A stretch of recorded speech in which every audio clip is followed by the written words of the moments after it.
When No Man's Sky came out, people hated it. This game was so hyped up by the developers, especially Sean, and people followed it and ate it up. The game released feature incomplete with a $60 price tag. And you know, this is still an indie game. Even though it released on PS4 and Xbox One, and costs this much, and has pre-order DLC content, it's still an indie game, and I think that's necessary to know going in. That said, this might be the most impressive indie game I've played. Not the best, of course, that title always goes to Nuclear Throne. Nuclear Throne is my favorite indie game, my second favorite game of all time, my first being Team Fortress 2. Look at how many hours I've wasted on that game, look at all my hats! Now, look at all my time in No Man's Sky. I mean, it's pretty good. 100 hours isn't bad compared to the other sandbox survival games I have on Steam. Unless that you look at Factorio, but I don't like to talk about that. I mean, somehow I ended up playing more Elite Dangerous, but I think that's a result of Steam counting the time you have in the launcher sitting open as playtime, but I digress. I'm gonna come right out and say it. I pre-ordered this game for PC. I liked what I saw from the trailers and screenshots, and I knew I was gonna buy it eventually, so I was just like, screw it, I'm buying it. After that, I didn't follow the help like everyone else did, so when the game came out, it met and exceeded my expectations, but when everyone who followed the hype got it, their expectations were not met. This is where pre-order culture and release hype becomes very dangerous. If you don't follow either of those things like me, then they can't touch you. If you pre-order a game or let the community hype you up over a game coming out, you're often going to be left disappointed by what you get. And oh boy, when a game doesn't deliver on its promises like No Man's Sky, or a more recent example being Fallout 76, people get mad. There is an undeniable bunch of stuff that never made it into the game. Stuff that Sean and company did talk about, did mention, and did not ever deny the existence of, even when 0 Hour came and went and people had the game in their hands. And all you have to do is look at the comprehensive list on Reddit with the features promised and hyped on exactly what we were gonna get to realize why it feels so empty and half-finished. A game which is somewhat enjoyable, but packaged with an insufferable amount of lies and deception. When the game about flying around has you spend the first half hour plodding around on the ground and digging rocks, you know you've got a problem. I really liked this game when it came out, honestly. Like I said, it met all my expectations and I was happy. I mean, I wanted this game for the scale. You wanna know how big this game is? Let's do the math real quick. In No Man's Sky, there are 255 galaxies. Each galaxy contains between 3 and 4 billion regions, so let's round that to 3.5 billion per galaxy. Now, each of those regions contains an average of, I can't get an exact number, so let's say 300 star systems. Each of these star systems contains an average of 3.5 planets or moons. And each planet or moon has an average of 3,000 square miles of explorable area. So when we total that up, we get a whopping 2.8 quintillion square miles of planets we can explore. That's a number too large for human brains to even comprehend. You might as well call it infinite, because there's no way you're gonna need a world bigger than this. The next biggest game I can think of is Minecraft, and that's only 300 million square miles, which is still absolutely gigantic. And you know what? I didn't even do my math right, because apparently there are 18 quintillion planets in this game, which means over 5 sextillion square miles of explorable surface.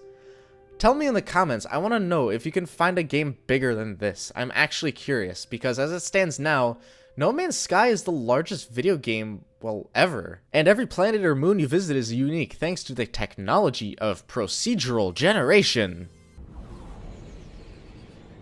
Welcome to, the moon. Entering atmosphere. No, there wasn't supposed to be atmosphere here. Whoa, what the hell is this? Oh, this is actually freaking awesome looking. What the hell? Hold on.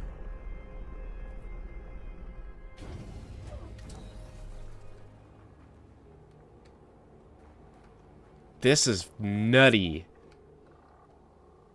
The only thing not procedurally generated in No Man's Sky seems to be the menu system. Every galaxy, star system, planet, moon, plant, mineral, alien, mission, weapon, ship, building, freighter, and asteroid field is completely procedurally generated, which means everything is unique. As similar as some planets may look, there are no two identical ones in the entire game. It's statistically impossible. One last thing on the topic of that, get this. The music is procedurally generated. Depending on what you're doing, the game will pick from about 10,000 audio clips to generate its own music. And of course, you'll never hear two identical tracks the entire time you're playing the game. I think even if you're not a fan of this game, you have to at least appreciate the technology that went into making it. A while after the game was initially released, it started getting updates. One of the major updates was the introduction of base building. I'm gonna be honest with you, I'm not a huge fan of the base building in this game. Everything you build looks samey compared to other building games like Minecraft, where you can build something unique, like this cathedral I've been wasting my life building entirely in survival mode. There's two different types of bases you can get. Of course, you can explore planets, find one you like that won't kill you as soon as you step outside your ship, and start construction on a base, either on land or underwater. Now these are alright. You can build a teleporter on them so you can return to them from any station you visit, or you can take the expensive route and use warp fuel to fly all the way back to your home planet. Let's warp. Use that frickin' expensive as hell warp fuel to get to a new system. Hopefully I'm gonna get first contact. Hot dog with ketchup. I will actually execute you. I will build a guillotine. Or you could get your greasy gamer nerd hands on a freighter. A freighter is like your starship, except it's really big and you can't land it on a planet or in a station. It's so big, in fact, that you can build bases inside. Almost anything you need in a base can be built on a freighter, other than obvious things like land vehicles and starship landing pads. Now here's the kicker. You've just flown to a different star system and you need to refine something in one of those big refiners, not one of those lame portable ones. What do? Go to space, pull up your quick menu, and summon that monstrosity of a spacecraft right in front of your face. You've got yourself a portable base, my friend. This is my preferred type of base, since I like to do a lot of exploring, and I don't really like the aesthetics of land bases. Though some people make really cool looking stuff, I don't know how they do it. As much of this game that I've played, I've only really scratched the surface of what you can do. I still haven't completed the Atlas quest line, I still haven't made my way to the center of the galaxy, I haven't played multiplayer or ran into a player during my journey. That's not to say I don't see other players' discoveries while I'm playing. I wish I could talk about this game a lot more, but there's so much that I haven't experienced for myself. If you are into space games, survival or sandbox games, or even just exploration games, I would recommend you wait for the Steam summer sale coming up in a month or so, and get your hands on No Man's Sky.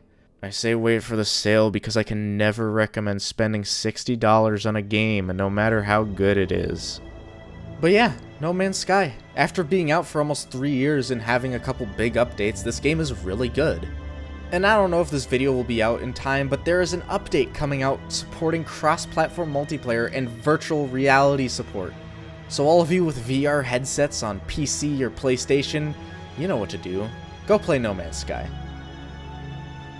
Thanks for watching. If you liked this video, make sure to hit the like button. This video was my first attempt at reviewing a game, and I plan on doing this every month or so. So make sure to subscribe for those and more cartoon reviews. I'm going to be talking about a lot more obscure games, definitely not games that are as well known as this. But yeah, thanks everyone for watching.